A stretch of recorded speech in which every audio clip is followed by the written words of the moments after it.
आप 5 जगह पर जल चढ़ाते हो, थोड़ा ध्यान देना कथा पर। शंकर भगवान को 5 जगह पर आप जल चढ़ाते हो। मान लो अगर कोई विषम परिस्थिति है और आपको लग रहा है कि मेरा ये काम बाबा को कर देना चाहिए, ना जाने क्यों अटक रहा है,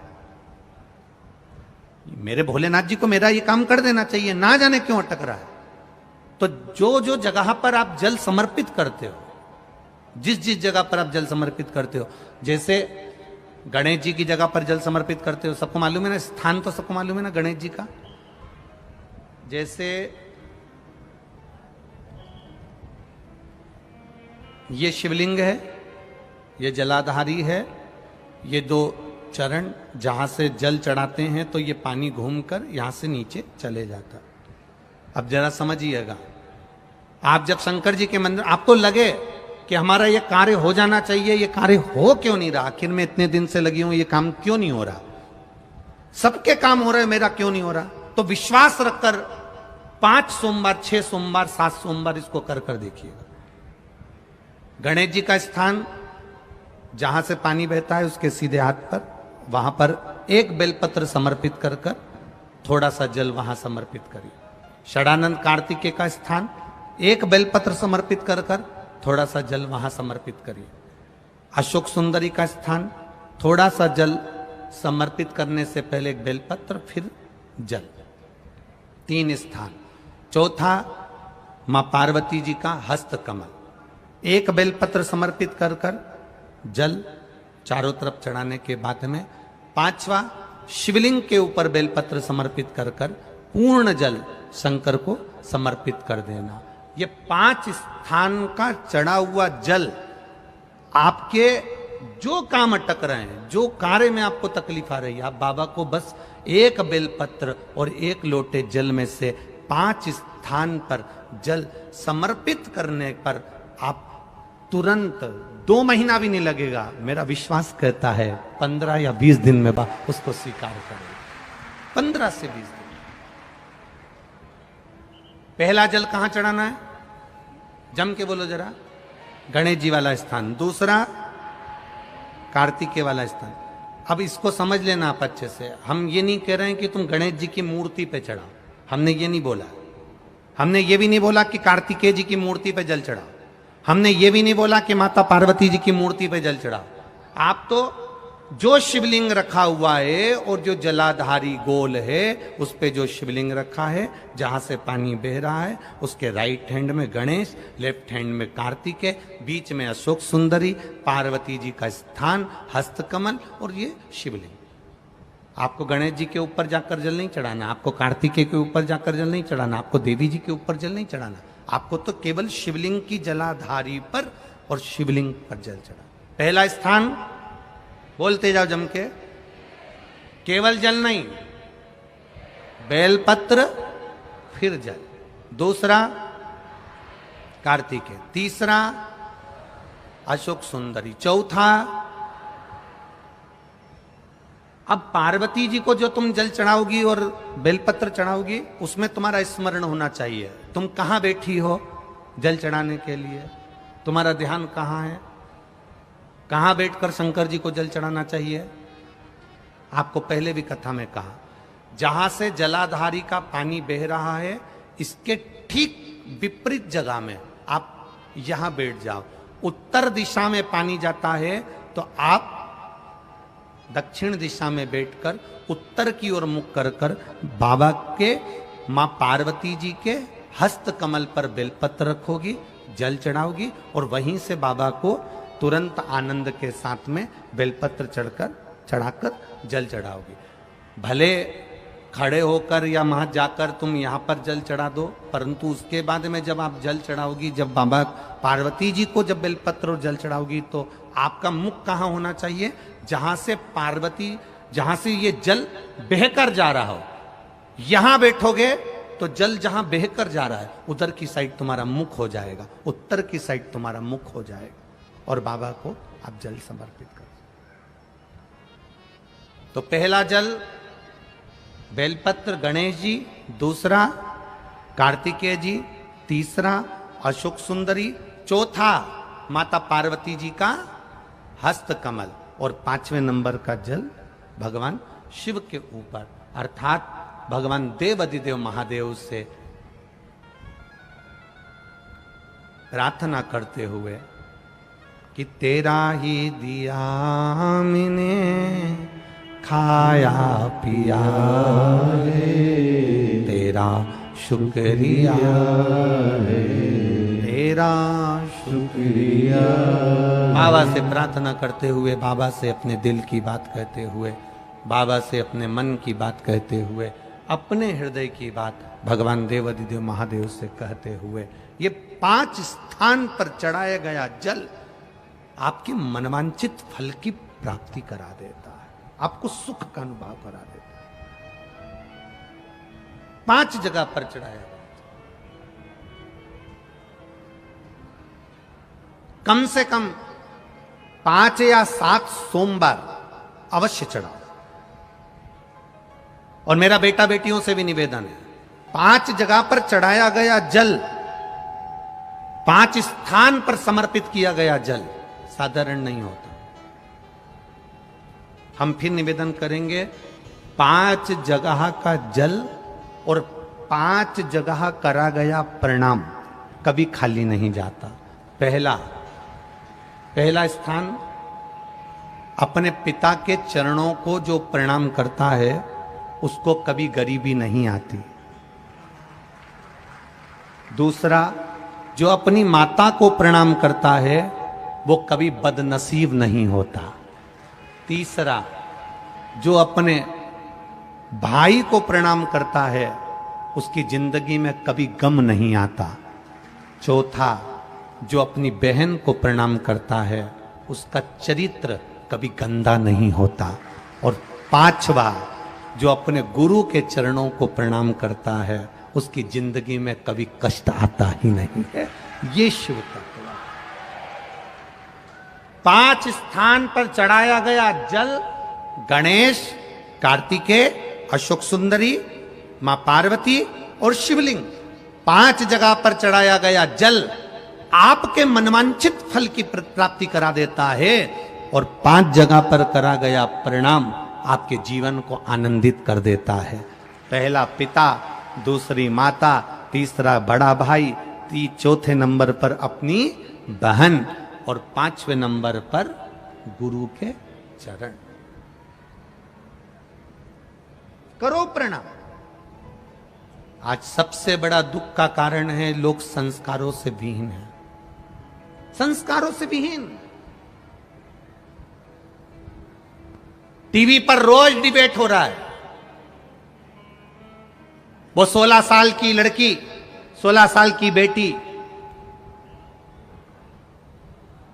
क्या नाम था, साक्षी, 16 साल की बेटी का 40 बार चक्कू मारकर और सिर पर पत्थर मारकर जो कृत्य किया गया, उसके लिए रोज टीवी पर बहुत विद्वान बैठकर डिबेट कर रहे हैं। कोई कुछ बोलता है, कोई कुछ बोलता है, कोई कुछ बोलता है, कोई उसका पुराना चरित्र निकालेगा, कोई कुछ निकालेगा, कोई कुछ निकालेगा और टीवी पर सब शो कर दिया जाएगा। मेरा तो इतना सा निवेदन है, अपनी बेटियों से हम किसी को दोष नहीं देंगे, दोष हम अपने आप को देंगे कि तुम एक भारत की भूमि पर जन्म लेने वाली बेटी, सनातन धर्म में पैदा होने वाली बेटी, हिंदू धर्म में पैदा होने वाली बेटी, सोमवार का व्रत करने वाली बेटी, गणेश जी की स्थापना करने वाली बेटी, दुर्गा की पूजन करने वाली बेटी, संत साधुओं का सम्मान करने वाली बेटी, इनके चक्कर में पड़ कैसे जाती है।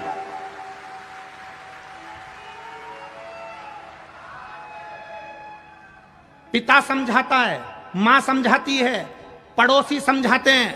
उस लड़की का जहां कत्ल हो रहा था वहां से पूरा मोहल्ला निकल कर जा रहा था। बोलो, टीवी पर देखा होगा, मोहल्ले के लोग जा रहे हैं, गली के लोग जा रहे हैं, नगर के लोग जा रहे हैं, एक भी नहीं बचा पाया। कारण क्या था? मोहल्ले के लोगों ने पहले समझाया होगा, घर के लोगों ने पहले समझाया होगा, रिश्तेदारों ने पहले समझाया होगा, पर हर बार उसके मुंह से ये शब्द निकला होगा, ये ऐसा नहीं है, ये तो मेरे हृदय में बसता है, ये मेरा सम्मान करता है, ये ऐसा नहीं है। बाप समझाए बेटी को, बेटी समझ नहीं पाती है, माँ समझाए बेटी को, बेटी समझ नहीं पाती है, भाई समझाए बेटी को, बेटी समझ नहीं पाती है, मोहल्ले के लोग समझाए बेटी को, बेटी समझ नहीं पाती है। और उसको खुद समझना होगा, कोई तुम्हें समझाएगा नहीं मेरी बेटियों, तुम्हें खुद अपने आप में झांसी की रानी और दुर्गावती बनना पड़ेगा। तुम्हें कोई समझाने वाला पैदा नहीं होगा, तुम्हें खुद समझना पड़ेगा कि तुम्हारा अच्छा क्या है और तुम्हारा बुरा क्या है। ये टीवियों पर डिबेट तो चलता रहेगा, एक दूसरे के ऊपर तानाकसी खींचते रहेंगे, एक दूसरे के ऊपर क्लेम लगाते रहेंगे, एक दूसरे के ऊपर ऑब्जेक्शन देते रहेंगे, पर अंदर से मेरी बेटियों तुम्हें समझना पड़ेगा, तुम्हें समझना पड़ेगा। तुम थोड़ा सा भी नहीं जान पाती हो। एक बात आपसे कहेंगे, जिस घर के बच्चों को माँ बाप के शब्द, गुरु के शब्द बुरे लगने लगे और अपने दोस्तों के शब्द अच्छे लगने लगे, समझ लेना वो बेटा बेटी की जिंदगी नाश होने वाली है। जिस बेटा बेटी को दूसरे के शब्द अच्छे लगे, जिस बेटा बेटी को अपने मित्रों के शब्द अच्छे लगे, जिस बहन बेटी को अपनी सहेलियों के शब्द अच्छे लगने लगे, माता पिता कुछ कहें बुरा लगेगा, सास ससुर कुछ कहें बुरा लगेगा, घर के माता पिता, घर के बड़े कुछ कहें बुरा लगने लगेगा, और दूसरे के शब्द तुम्हें अच्छे लगने लगे, समझ लेना विनाश काले विपरीत बुद्धि, तुम्हारा जीवन अब बर्बादी की ओर हो गया। मेरी बेटियों, मेरी बहनों, मेरी माताओं, आपसे निवेदन है, फिर निवेदन करेंगे आपसे, बहुत बड़ा निवेदन है आपसे। इस सनातन धर्म की लाज बचाने में आपकी जरूरत है, और वो लाज एक पिता अपनी बेटी को पढ़ाने में कमी नहीं रखता, उसको पालने में कमी नहीं रखता, उसको बाहर भेजने में कमी नहीं रखता। आप उसके कन्यादान को करने का मौका जरूर दो, यहां वहां मत बोलो। क्या होगा? होगा क्या? पहले जिसने एक को टुकड़े टुकड़े कर कर मारा उसका भी तक कुछ नहीं हुआ, तो दूसरे का क्या खाक होगा? विचार करिएगा। आपको स्वयं जरूरत है कि मैं अपने आप को कैसे बचा सकती हूं, मैं क्यों इनके चक्कर में पड़ूं, मैं क्यों जाऊं इनके पास में। लोग कहेंगे वो बुरा, लोग कहेंगे वो बुरी, लोग कहेंगे ये शब्द, लोग कहेंगे वो शब्द, हमें किसी से मतलब नहीं। हम अपने आप को कितना संवार सकते हैं, हम उससे मतलब रखो। अपने आप को हम कितना संवार सकते हैं, अपने आप में मतलब रखिए। मेरी बेटियों, अपने आप को सुधारने का प्रयास करिए, संवारो। अपने पिता के दिल में निवास करने वाली बेटी हो तुम, अपनी माँ की इज्जत हो तुम, और केवल माता पिता की इज्जत नहीं, एक एक सनातनी हिंदू की इज्जत हो तुम। तुम्हारे हाथ में बहुत बड़ा काम है, बहुत बड़ा। कहां भटक रही हो, कहां भटक रही हो, किस जगह पर, क्या देखा? ना भटके।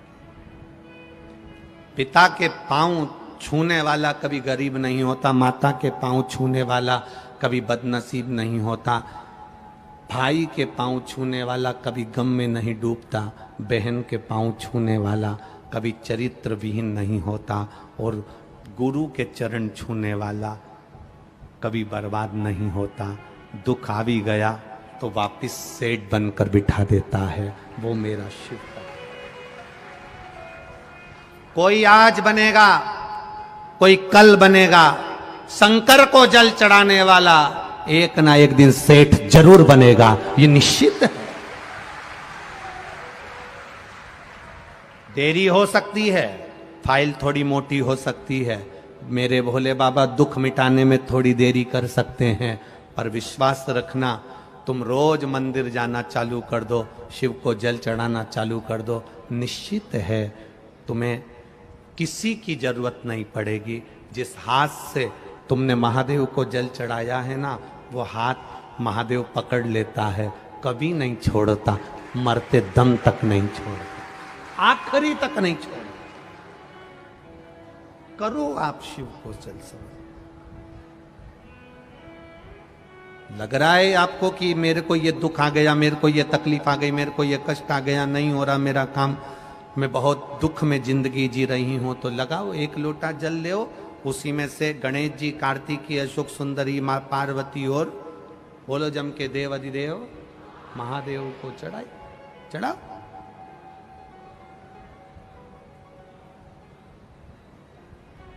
समर्पित करो।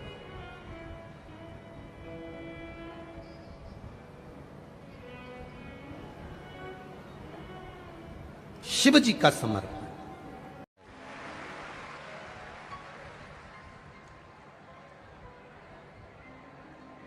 दिखावट की जिंदगी से दूर हो जाओ। पहले कथा में कहा दिखावट, सजावट और बनावट, ये तीनों नष्ट करने वाली। हमें दिखावट की जिंदगी नहीं जीना है, हमें दिखाने की जिंदगी नहीं जीना। घरों में कई लोग ऐसे होते हैं, परिवार में, समाज में, कुल में कुछ लोग ऐसे होते हैं जो दिखते कुछ हैं और होते कुछ हैं।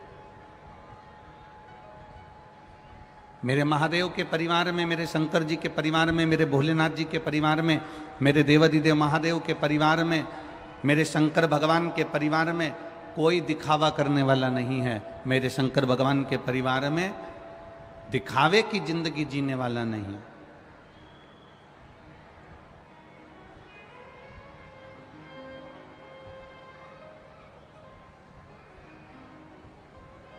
दिखावे के लिए मेरा देवता नहीं है। मेरे देवता अगर प्रेरणा देते हैं तो अच्छे बनने की प्रेरणा देते हैं। थोड़ा सा बदलाव अपनी जिंदगी में लेके आओ। शिव महापुराण की कथा कहती है, देवराज नाम का ब्राह्मण जो कभी मंदिर नहीं गया, जो कभी शिवालय नहीं गया, जो कभी देवालय नहीं गया, जो कभी भगवान की चौखट पर नहीं गया, जो कभी भगवान के द्वारे नहीं गया, पर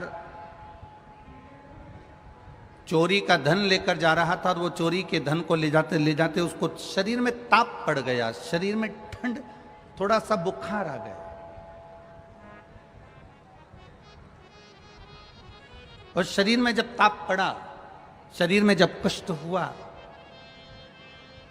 तो उसको ठंड लगी, उसका शरीर कांपने लगा।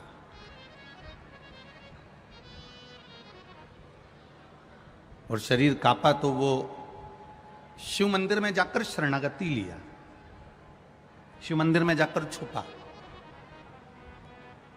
शिव मंदिर में जाकर वो बैठा।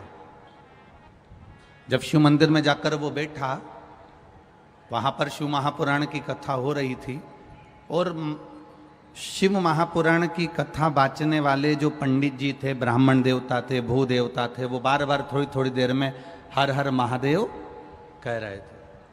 जैसे ही वो जम के हर हर महादेव कहें, इसके सिर में दर्द हो, शरीर में ताप हो, कांप रहा हो शरीर, इसको बड़ा बुरा लग रहा हो।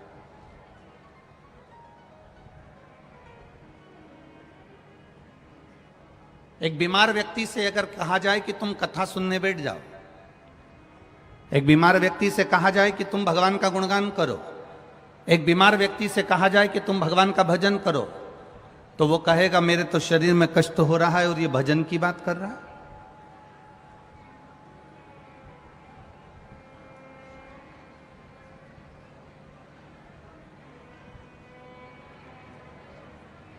मेरे शरीर में दर्द है, मेरे शरीर में कष्ट है और ये कह रहा है कि कथा सुनो, भजन करो, मंदिर जाओ, देवालय जाओ, तीर्थ जाओ, स्मरण करो, भगवान की भक्ति करो, भगवत नाम का जाप करो।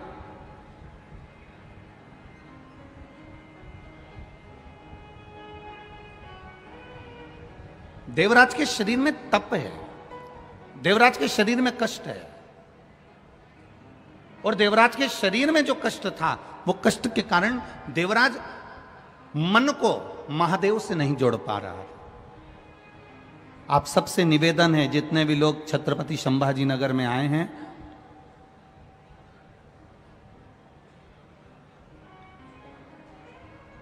आदरणीय प्रदीप शिवनारायण जी जायसवाल विधायक जी ने जो ये कथा कराई है, उस कथा के माध्यम से ये कहना चाहूंगा, आप सबसे निवेदन है,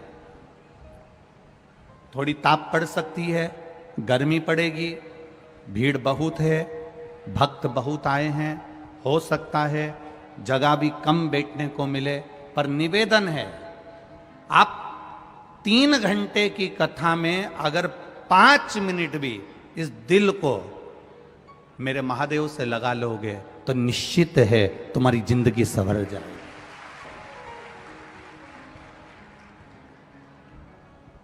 खाली न जाता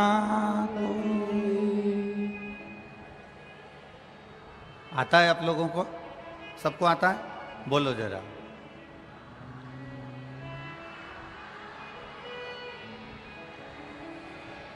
दर से तुम्हारे खाली न जाता कोई, दर से तुम्हारे मैं भी खड़ा हूँ, बाहें पसारे अपने हृदय से लगा लो,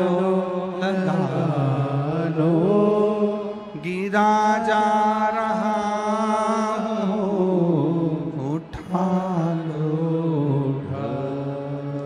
गिरी जा रही हो, उठा लो, भोले अपने दर से अब तो न टालो, गिरा जा रहा उठा लो, शिव कथा कह रही है। आप दिल से 3 घंटे की कथा में से अगर 5 मिनट की भी कथा मिले, 3 घंटे की कथा में से भी अगर 5 मिनट का समय मिले, मिठास बनाओ, मिठास मीठा करिए। 3 घंटे की कथा में भी अगर 5 मिनट भी आपके जीवन में मिल जाएं, जो भगवान शंकर से तुम्हारे दिल को भगवान देवाधिदेव महादेव से जोड़ लें, तो समझो जीवन सवर गया, सार्थक हो गया।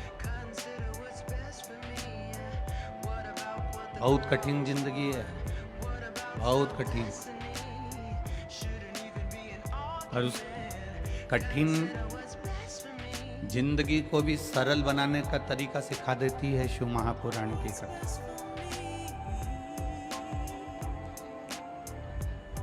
भागवत, रामायण और शिव महापुराण तीनों में अंतर है। रामायण मनुष्य को जीना सिखाती है, भागवत मनुष्य को मरना सिखाती है, और शिव महापुराण अपनी जिंदगी को हम सही ढंग से कैसे जी लें ये सिखा देती है ये शिव महापुराण। ऐसा कोई संसार में नहीं जन्मा जिसको दुख नहीं आएगा, तकलीफ नहीं आएगी, कष्ट नहीं आएगा, रोग नहीं आएगा, बीमारी नहीं आएगी, तकलीफें नहीं आएगी, सबको आएगी। पर उन तकलीफों के साथ में, उन दुखों के साथ में, उन कष्टों के साथ में हम अपने व्यवहार को कैसे जिए, ये शिव महापुराण की कथा है।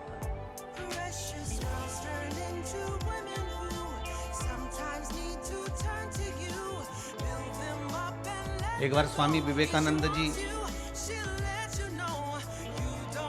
अपनी गुरु माता के पास में पहुंचे। श्री रामकृष्ण परमहंस जी नहीं थे वहां पर, और स्वामी विवेकानंद जी जब अपनी गुरु माता के पास पहुंचे और गुरु माता से कहा, माँ मैं विदेश जा रहा हूं, आप ऐसा आशीर्वाद दे दो माँ कि इस शरीर से किसी का बुरा ना हो, इस शरीर से किसी का बुरा ना हो, इस वाणी से किसी का बुरा ना हो, मेरे द्वारा किसी का बुरा ना हो, ऐसी कृपा कर दो। अपनी गुरु माता से स्वामी विवेकानंद जी कह रहे थे। कि मेरे द्वारा किसी का बुरा ना हो।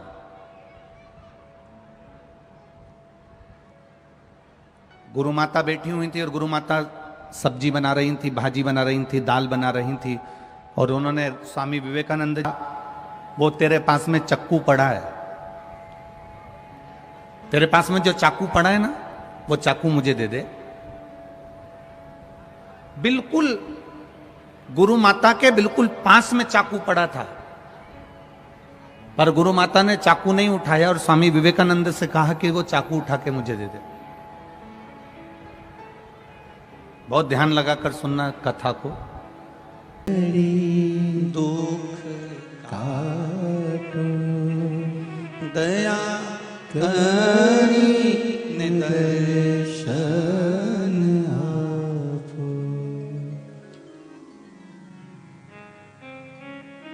एक सूरजमुखी का फूल भी होता है। किस किसने देखा जो सूरजमुखी का फूल देखा है आप लोगों ने? इतना बड़ा होता है, जहां सूरज होता है वो सूरज को देख देख कर घूमता रहता है, घूमता रहता है, घूमता रहता है, सूरज के साथ साथ चलता है।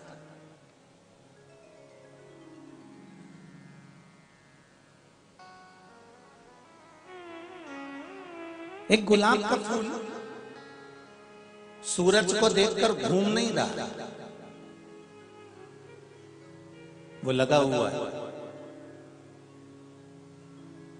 एक सूरजमुखी का फूल सूरज को देख कर घूमता रहता है, घूमता रहता है। बस दो तरह के मनुष्य इस संसार में पैदा हुए हैं, दो तरह के मनुष्य इस संसार में जन्मे हैं, एक गुलाब के फूल की तरह और एक सूरजमुखी के फूल की तरह। एक सूरजमुखी के फूल की तरह। सूरजमुखी का जो फूल होता है ना, वो सूर्य को देखकर चलता है। उसी तरह संसार के जो कई लोग हैं ना, ये आपका वैभव देखकर चलते हैं। थोड़ा सा दुख आया ना तो लोग आपका दरवाजा भूल जाते हैं, थोड़ी सी तकलीफ आई लोग आपको भूल जाते हैं। और जहां सूर्य जैसा आपका प्रकाश होगा, जहां आपके पास में धन बढ़ेगा, वैभव बढ़ेगा, सत्ता बढ़ेगी, दौलत बढ़ेगी, संपदा बढ़ेगी, तो सूरजमुखी की तरह जो लोग होते हैं वो आपके धन की चमक को देखकर आपके साथ घूमना चालू कर देते हैं, आपके साथ रहना चालू कर देते हैं।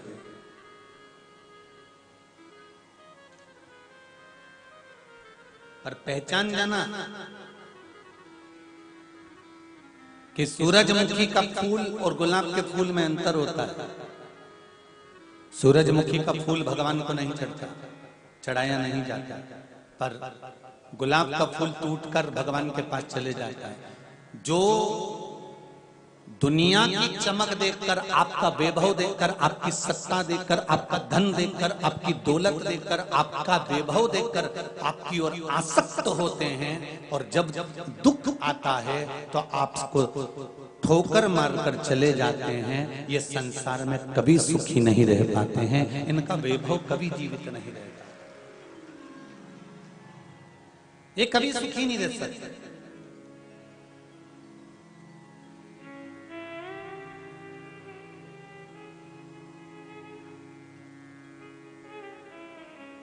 एक व्यक्ति की 4 पत्नी थी।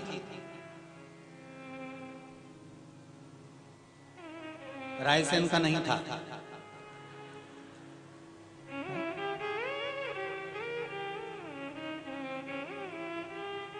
एक व्यक्ति की 4 पत्नी।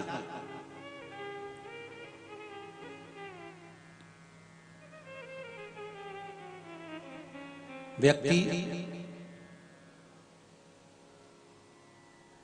अपनी चौथे नंबर की जो पत्नी थी ना, उससे बहुत प्रेम करता था, खूब उसके लिए कहीं गजरा लिया है, कहीं बेणी लिया है, कहीं सामान ले लेके आए, कहीं ढेर सारा। वो जो चौथे नंबर की पत्नी थी ना, वो भोजन से ज्यादा लाली और क्रीम निपटा जाती थी।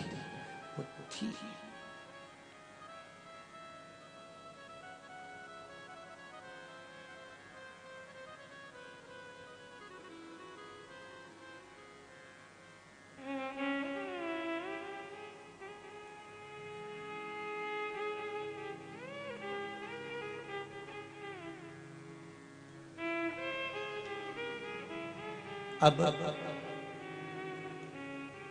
उस व्यक्ति की जो चौथी पत्नी थी वो बड़ी सुंदर भी थी और पति उसकी ओर आसक्त भी था। उसकी प्रीति, उसका प्रेम चौथी से फिर थोड़ा सा जो कम था वो दूसरे नंबर की पत्नी भी। वो दूसरे नंबर की पत्नी को भी बहुत चाहता था, बहुत प्रेम करता था, और पर चौथी से ज्यादा नहीं हो, चौथी से थोड़ा 30-35% कम कर लो, उतना वो दूसरे नंबर वाली को चाहता था।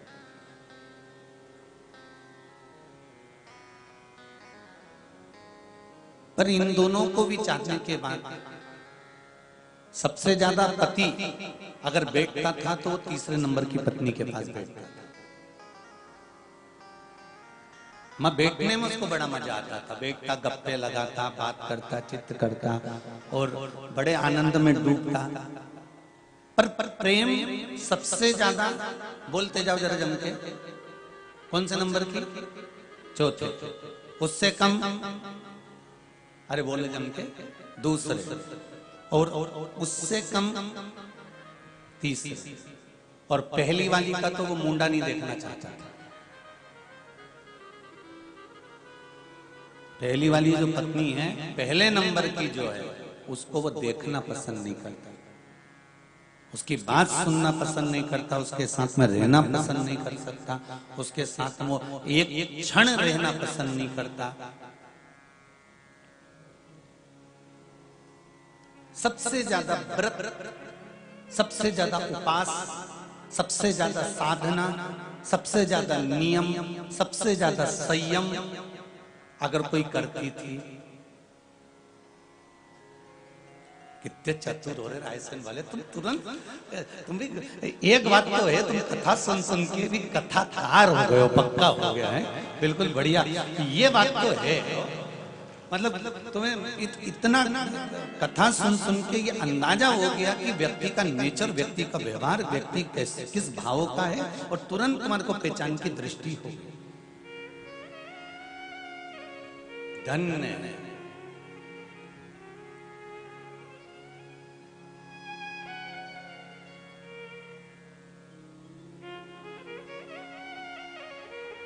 प्रणाम जीजियो, प्रणाम, बहुत भाव से, और ऐसे दिल से कथा सुनो।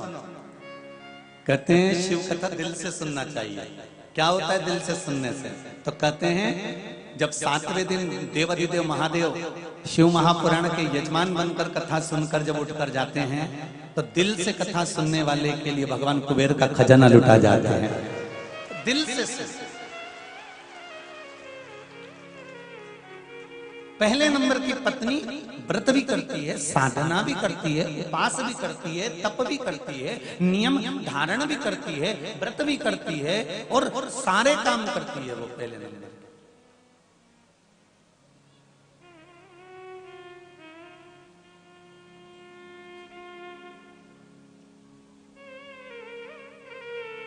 दूसरे नंबर की कभी कभी पुण्य का काम कर लेती है, कभी कभी अच्छा काम कर लेती है।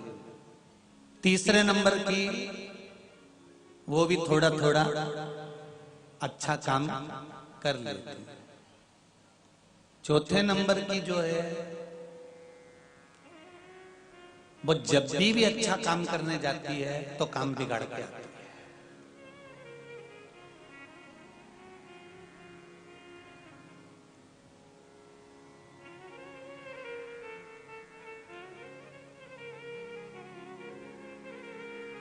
अब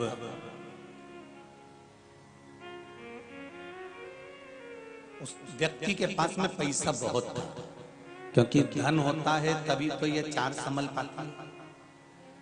जिसके पास में नहीं हो तो एक के संभाल ले दादा, वो ही बहुत है जगदम्बा के। तो ये चार संभालना तो कोई पैसे वाले का ही काम होगा, धनपति का ही काम होगा। तो पैसा था तो ये चारों संभाल रही थी।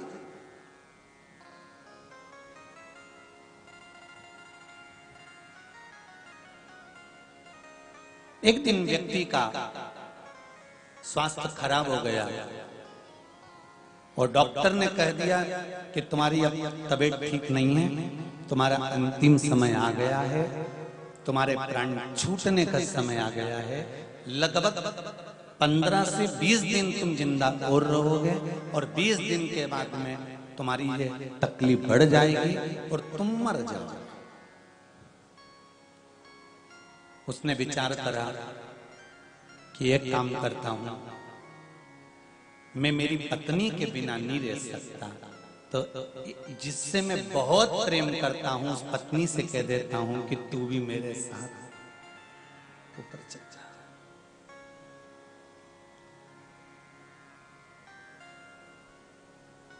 आज वो चौथे नंबर की पत्नी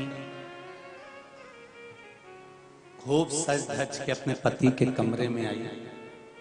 पति ने अपनी पत्नी से कहा, सुन, मैं तुझे बहुत प्रेम करता हूं, तेरे बिना मैं एक मिनट नहीं रह सकता। एक मिनट की कोई कहे मैं तेरे बिना एक क्षण नहीं रह सकता, कोई एक क्षण की कहे मैं एक पल तेरे बिना नहीं रह सकता। जब तक मैं तुझे देखूं नहीं, हमारे मन को चैन मिले नहीं, तो तू, मैं चाहता हूं कि मेरे साथ जैसे ही मैं मरूं तो मेरे साथ तू ही ऊपर चल। इतने में चोटी करती करती जगदम्बा बोली, सुनो, फालतू की बात करने की जरूरत नहीं है। क्या तुम्हारे लिए मैं मरूंगी? मौत तुम्हारी आई है, प्राण तुम्हारे छूटेंगे, अंतिम संस्कार तुम्हारा होगा। मैं नहीं मरने वाली और मैं तुम्हारे साथ जाने वाली नहीं हूं। और वो तो मुंह फुला के और चोटी करती करती अपने कमरे में चली गई।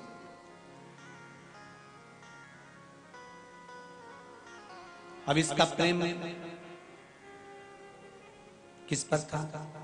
इसने कहा चलो दूसरे नंबर वाली से कह देता हूं, तू चल चल,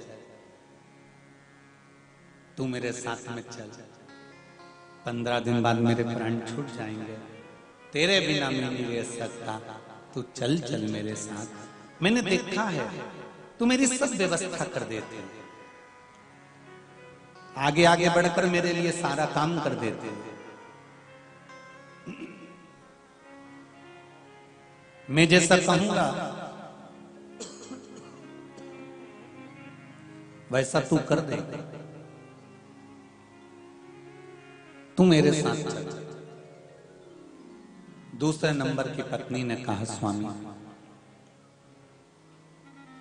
तुम कहो, तुम्हारे जीते जी जैसा कहोगे मैं वैसा करने को तैयार हूं, तुम जैसा बोलोगे मैं वैसा कर दूंगी, पर हाथ जोड़कर कहती हूं कि मैं तुम्हारे साथ ऊपर नहीं जाऊं। अच्छा, कथा तुम लोग जान गए हो, ये पक्का है कि ऊपर जाने के लिए तैयार।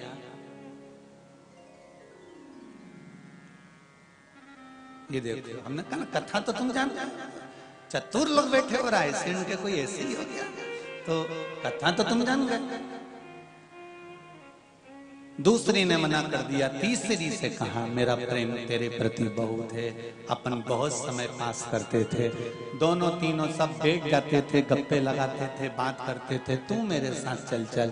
तो वो बोले कि देख भाई, सुन स्वामी, तू कहे ना तो मैं तेरे साथ आखिरी क्षण तक रहूंगी, तू कहे तो मैं दरवाजे तक रहूंगी, तू कहे तो मैं शमशान तक रहूंगी, तू कहे तो मैं शमशान तक साथ दूंगी, पर यह पक्का है कि मैं तेरे साथ ऊपर नहीं जाऊंगी। तब उसने सोचा कि ये पहली को तो मैं देखना पसंद नहीं करता था, इसका चेहरा पसंद नहीं था, कभी इसके कमरे में नहीं जाता था, कभी इसकी ओर मैंने झांका तक नहीं, कभी इसके साथ बैठकर रोटी तक नहीं खाई, कभी इसको मैंने ध्यान दिया ही नहीं, कभी मैंने इसका स्मरण किया ही नहीं। इतने में पहले नंबर की आई पानी पिलाने के लिए। इसने कहा, सुनो मैं जा रहा हूं, पर मैं अकेला वहां क्या करूंगा? तो पहले नंबर की ने कहा, कौन कहता है कि तुम अकेले जाओगे? मैं हूं ना तुम्हारे साथ, अंत तक तुम्हारा साथ दूंगा।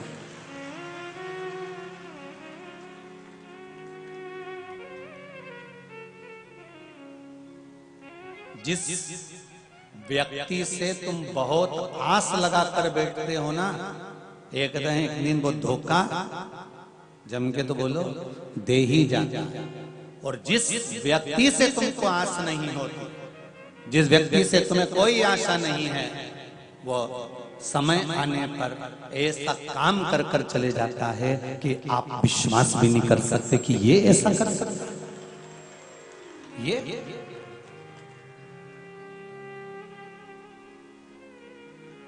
अरे सब मतलब के यार हमने देख लिया, देख लिया संसार हमने देख लिया।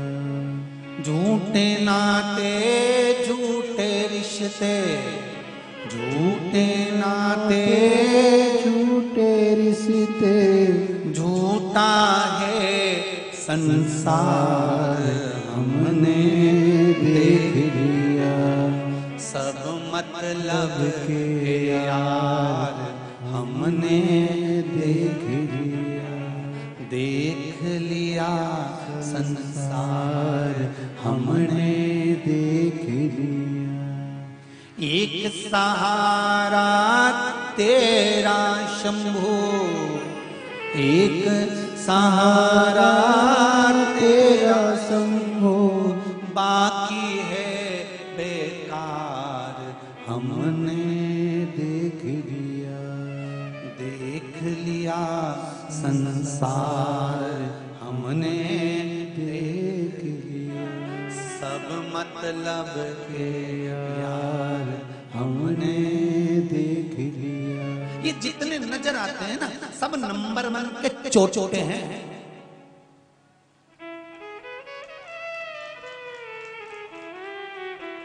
घर में भी चोर हैं और यहां पर भी चोर है। कौन से चोटे और चोटी तुम्हारे पास में बैठे तुम्हें नहीं मालूम।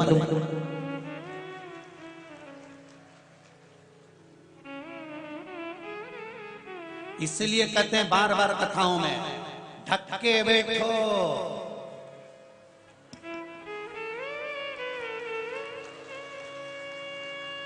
पहचानोगे कैसे इन चोटियों को और इन चोटों को? कैसे पहचानोगे? और ये केवल कथा में नहीं है। जिस माता के गर्भ से हमने जन्म लिया था, जिस दिन पैदा हुए थे, उस दिन इन चोटों ने अपना काम करना चालू कर दिया था। पैदा होते से ही हमारा समय चोरी करना चालू कर दिया। एक के मेरा छोरा, एक के मेरा पोता, एक के मेरा छोरा, एक के मेरा पोता, वो के मेरा भाई, वो के मेरा बंधु, वो के मेरा सखा, वो के मेरा कुटुंब, वो के मेरा कबीला। ये सब चोर ही तो हैं जो हमारे पल पल को, घड़ी को, समय को, हर समय को चुरा रहे हैं। केवल चोर। जब धोनी छोड़ रहे तो यहां कौन छोड़ेगा तुमको?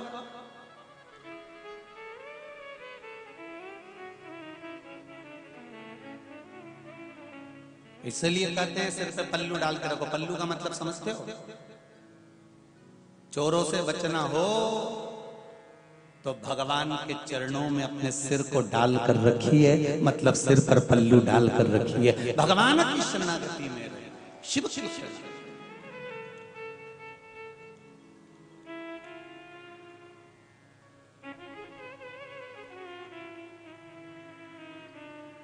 पहले कुबेरेश्वर धाम से जो शिव महापुराण की कथा करी थी, उसमें चोरों का वर्णन करा था। सुनिए कथा किसी ने? किरणी सुनिए। उसमें चोरों का वर्णन किया था कि 4 तरह के चोर होते हैं। एक किसी के घर में जाकर कुछ सामान उठा लाया, जम के बोलो वो भी, अरे बोलो तो चोर है। जो बिना पूछे किसी के घर में घुस जाए, वो भी चोर। जो भगवान को दिए बिना खुद खा जाए, जम के बोलो, वो भी चोर है।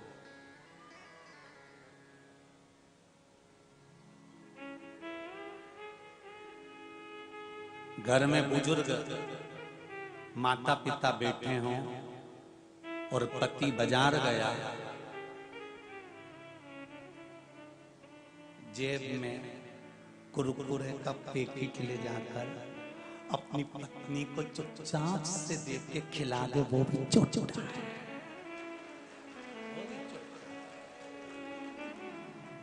और इस पूरे पंडाल में ये जो चौथे नंबर का चोटका है ना, ये होंगे। शिव महापुराण की कथा कहती है, घर में अगर बुजुर्ग माँ बाप बैठे हुए हैं, आप अपनी पत्नी के लिए अगर अंगूर लेकर जा रहे हैं, केले लेकर जा रहे हैं, ड्राई फ्रूट्स लेकर जा रहे हैं, बिस्कुट लेकर जा रहे हैं, मिठाई लेकर जा रहे हैं, मूंगफली का दाना लेकर जा रहे हैं, एक चिप्स का पैकेट भी अगर आप अपनी पत्नी के लिए लेकर जा रहे हो पास के दिन, तो पहले उसमें से थोड़ा सा एक पैकेट एक्स्ट्रा लेकर चलो और चुपचाप से अपने माँ बाप के हाथ में दे दो, मम्मी ये लो, मैं तुम्हारे लिए भी लेकर आया हूं, तो चोर नहीं बनोगे। सुन लो चोटो,